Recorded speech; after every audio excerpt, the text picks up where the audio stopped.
Red Swing Weekend on March Something. 29th. So this was our Forgotten Classics class.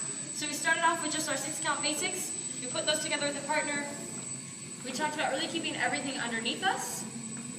And then we added a little bit of this body lean that becomes like a pendulum for us. He doesn't move very far side to side. It's all in place with the pendulum. And then we went ahead and we moved around the room with that.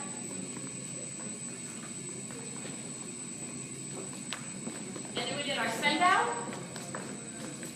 Rock forward, hold your ground. And we talked about John sends me in a diagonal, not straight out. Which is Jenna's straight forward.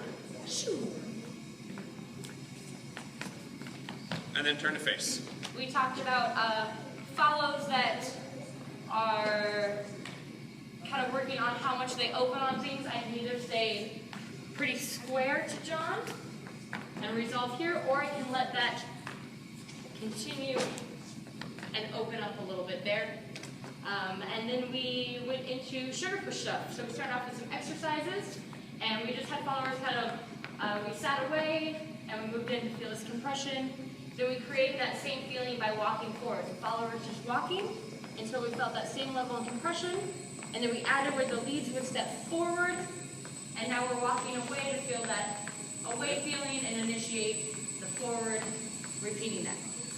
We talked about how the pressure comes from Jenna's finger, I don't know what you call this part, but this part of Jenna's hand into my palm, not the other way around, which is really rough on her wrist. Really keeping the hands at my waist level so that my arms can stay nice and flat and strong as opposed to bending in weird ways. Yeah. We talked about how our arms are gonna be a little more tense, but we want to try and do it from our back rather than flexing our arms. So it's not that they're more tense, it's just that there's more information being communicated through them. They're fuller. Yeah. But they are still, even when we're in this compressed feeling, they're still actually like pretty relaxed. But it's all coming from trying to move through. Okay? We then actually put that into our sugar push shape. We did in, and out, out, and out. Leaders.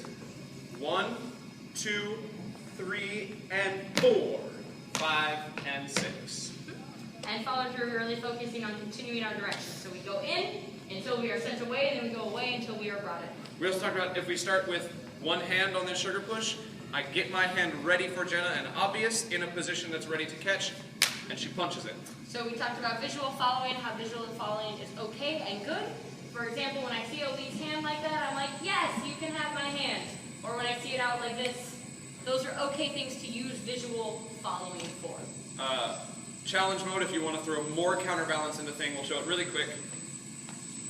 Get a little lower, move a little more. This is really cranking it up to 15. But don't be afraid to try that. Cool.